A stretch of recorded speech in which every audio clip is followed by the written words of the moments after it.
नमस्कार मित्रांनो, सुस्वागतम. मुरंबा मालिकेच्या आजच्या भागामध्ये आता साई अण्णांना म्हणतो की हे बघा अण्णा, मला माफ करा. मी आत्ता हा साखरपुडा करण्यासाठी तयार नाही, कारण आता मला माझ्या स्वतःच्या पायावर उभं राहायचं आहे.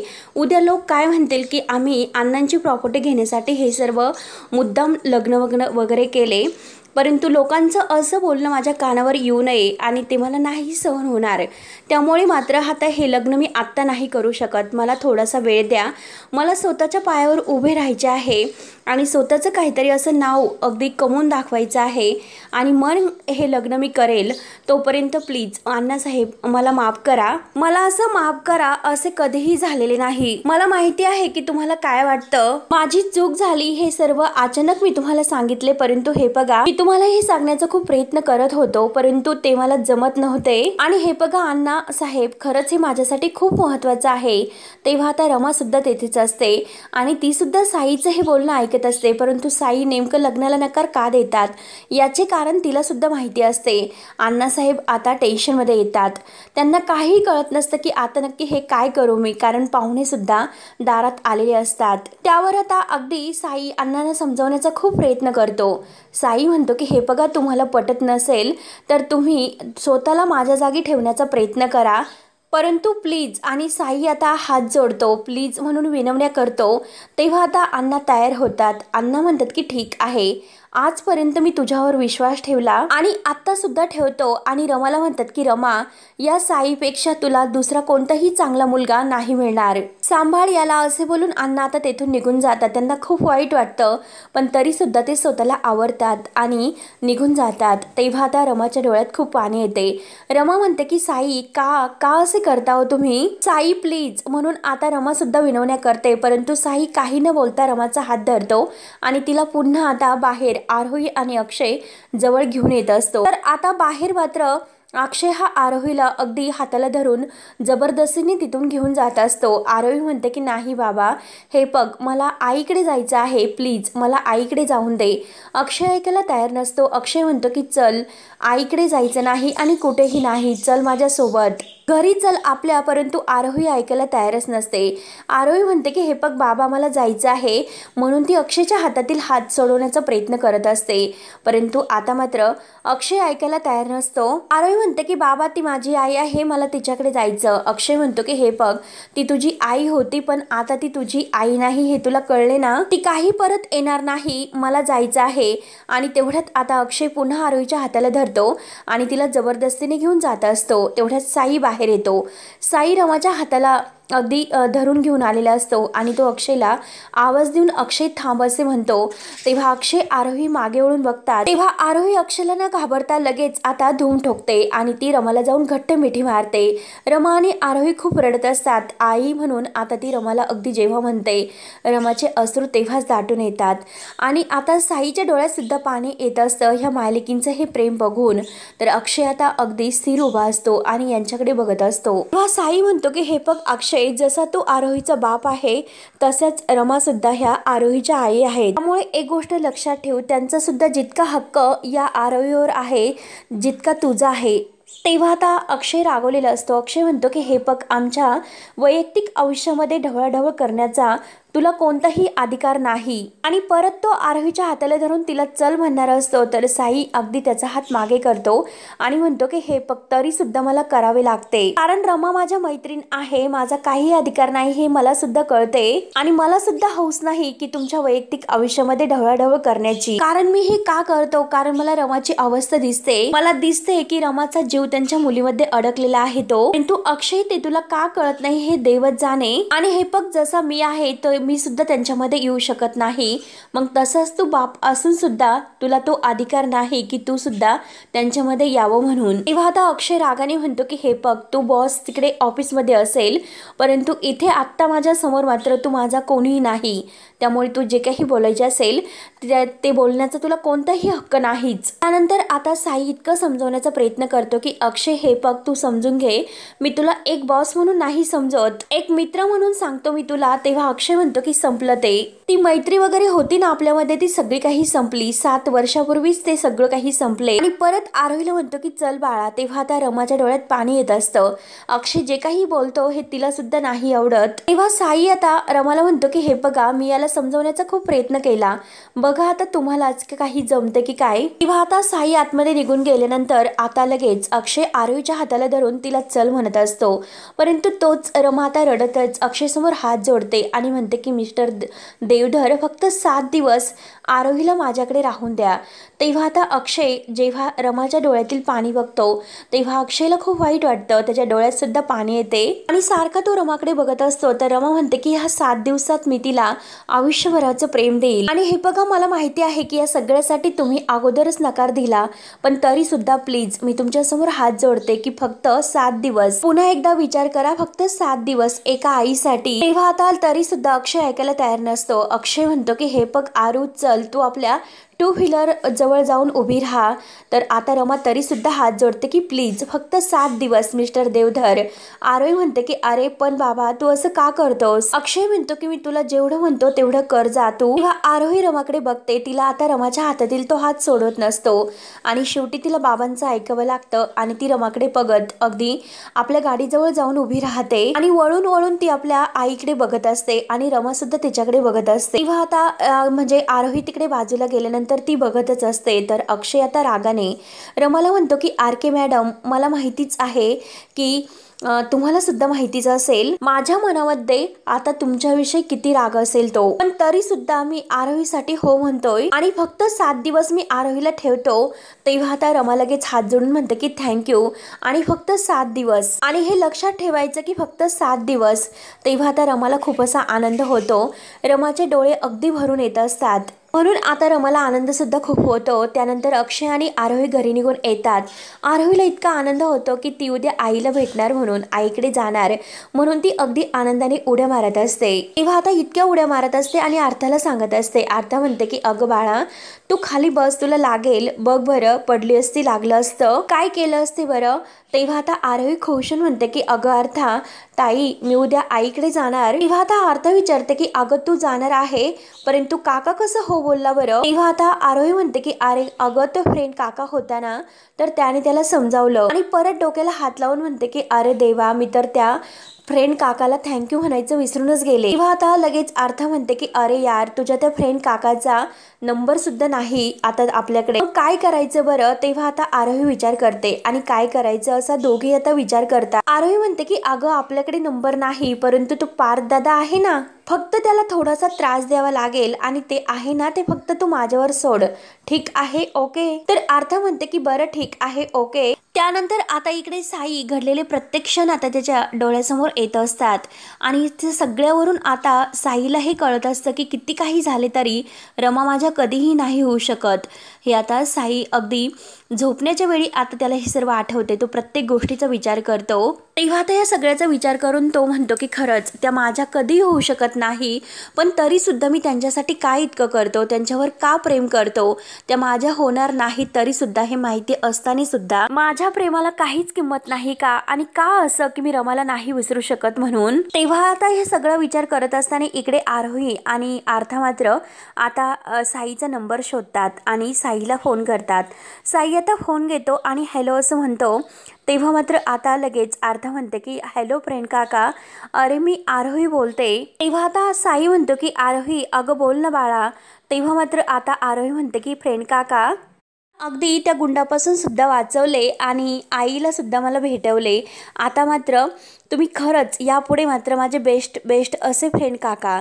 तर आता साई म्हणतो की बरं ठीक आहे.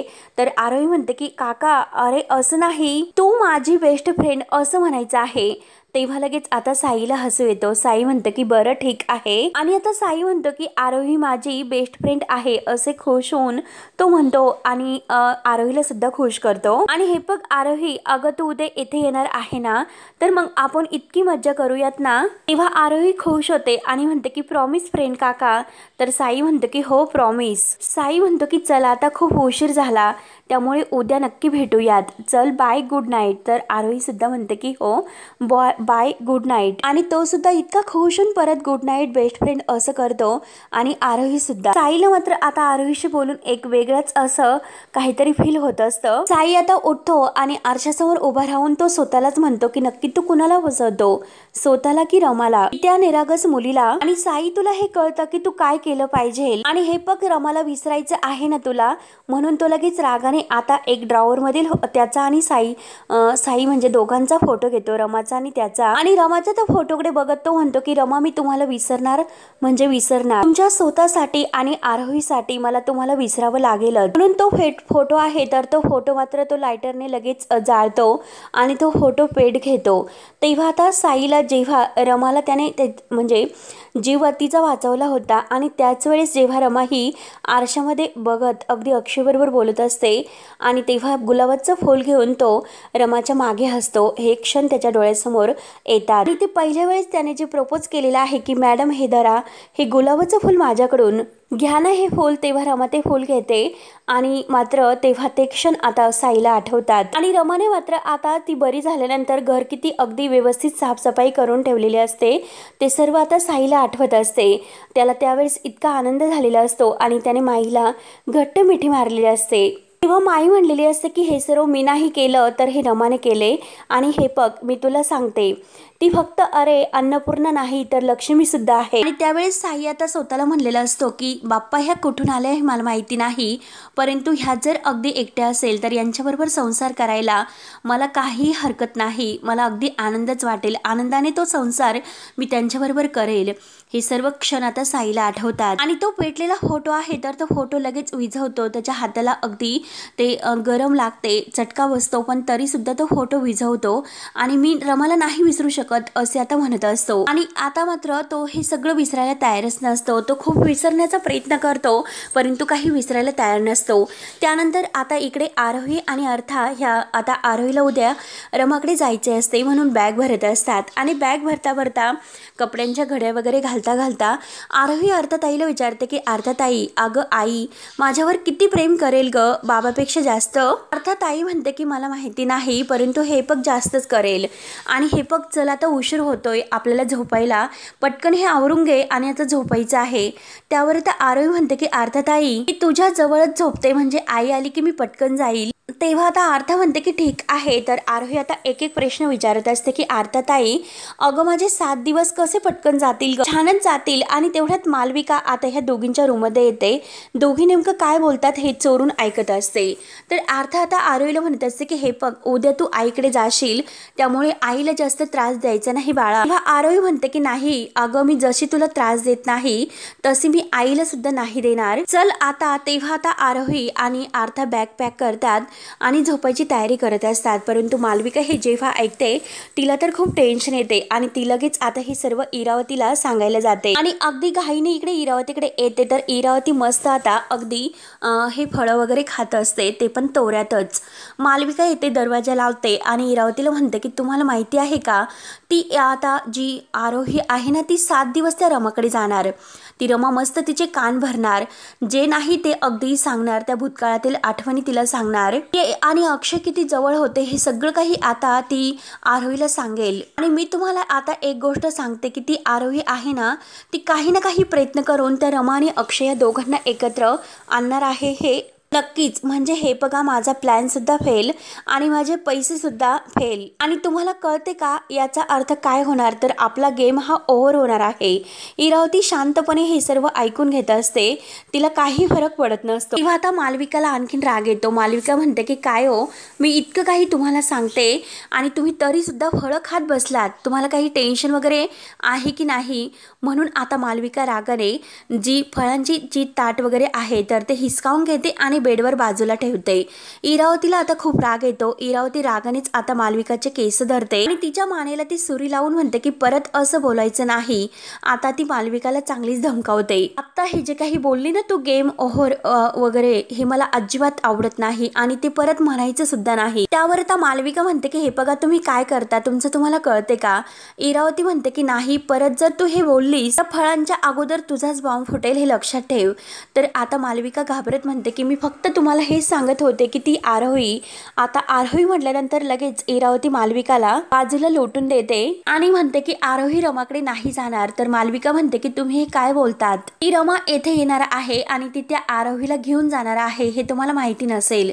त्यावर आता इरावती म्हणते की हे पक्ष मी तुला स्पष्ट एका शब्दात सांगितलं की आरोही जाणार नाही म्हणून। तेव्हा आता मालविका म्हणते की तुम्हाला कळतं का, अक्षय केलेला आहे की आता आरोही तिकडे जाणार म्हणजे जाणारच। इरावतीला भलताच राग येतो आणि आता तरी सुद्धा ती स्वतःला एकदा शांत करते आणि मालविकाला म्हणते की हे बघ, अक्षयच आता रमाला सांगेल की आरोही पासून दूर राहा। रमाला तिच्या जवळ येऊन सुद्धा तो देणार नाही आणि हे त्रिकूट आहे ना ते वेगळं राहण्यातच माझं भलं आहे। तर कारण इतकी वर्ष मी रमा आणि अक्षय या दोघांना वेगळं ठेवण्यासाठी आतापर्यंत इतके प्रयत्न केले, त्यामुळे मात्र मी आता रमा आणि अक्षय या दोघांना वेगळं करण्यासाठी काही पण प्रयत्न करू शकते, ती काही पण। आणि जी सूर्य आहे तर ती आपल्या समोर धरते।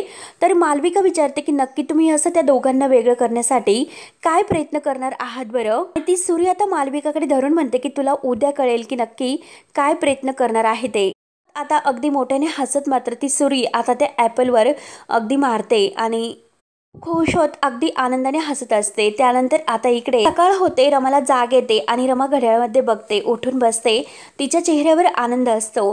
ती स्वतःला म्हणते की आज मात्र माझ्या आयुष्यातील आत एक खूप असा छान दिवस आहे। आज मात्र त्या घरी मी माझ्या आरोहीला आणायला जाते, सगळेजण मला भेटतील, आरोहीच्या बहाण्याने मला सगळ्यांना बघता येईल। नक्की तिकडे जाताना मात्र मी काय घालून जाऊ, छान असे मी तिकडे जाताना तयार होते, म्हणजे आता घरातील जे काही आपले व्यक्ती आहेत ते भेटतील, सीमा आई भेटतील, 7 वर्षानंतर घरातील सगळेजण कसे असतील। त्यानंतर आता इकडे अक्षयला सुद्धा अगदी तो बसता क्षणी झोप लागून गेलेली असते आणि तो अजूनपर्यंत लगेच डुकल्यास घेत असतो, परंतु त्याला जाग येते।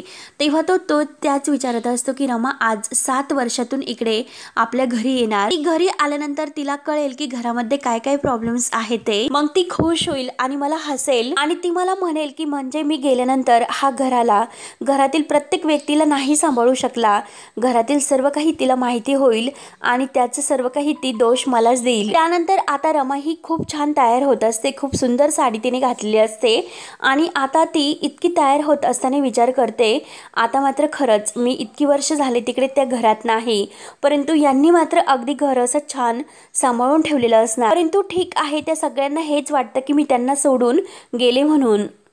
खरं काय घडलेलं आहे हे कोणालाच माहिती नाही, याचा राग त्यांच्या मनामध्ये असेलच।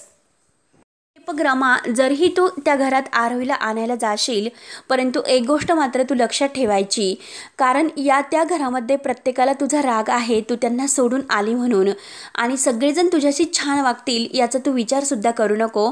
तू फक्त आणि फक्त डोक्यामध्ये हाच विचार ठेव की आरोहीला घेऊन यायचं आहे, बाकी कुणाचा तू विचार करू नकोस। आणि परत ती स्वतःला म्हणते की मुकादम फॅमिली मी तुम्हाला परत भेटायला येते। त्यानंतर आता इकडे अक्षय सुद्धा तयार होतो, परंतु तो सुद्धा बेचैन असतो, तो सुद्धा विचार करत असतो रमा इतक्या दिवसातून परत घरी येते आणि एक मन त्याचं त्याला ते सांगत असतं आणि दुसरं मनाला त्याला आनंद वाटत असतो आणि तो स्वतःला म्हणत असतो की खरंच तिच्या येण्याने काहीतरी मनाला असं सुख म्हणजे अनुभव होतं, काहीतरी सुखाचं असं आनंदाचं होणार आहे असं वाटतं। परंतु एक गोष्ट मात्र आता की ती माझ्यासाठी नाही तर तिच्या लेकीसाठी येते आणि ते पण 7 दिवसांसाठी येते। 7 दिवस ती येईल इथे आणि तिच्या मुलीबरोबर ती वेळ घालवेल आणि 7 दिवस झाल्यानंतर ती पुन्हा तिच्या विश्वामध्ये निघून जाईल साईशी लग्न करू। त्यामुळे मला असं वाटतं की आता रमा जरी आली असेल पण तिच्या समोर जायला मी नकोय, त्यामुळे तिचं काही वेलकम वगैरे करण्याची गरज नाही। माझा काय संबंध आहे त्यासाठी मी लवकर ऑफिसला निघून जातो।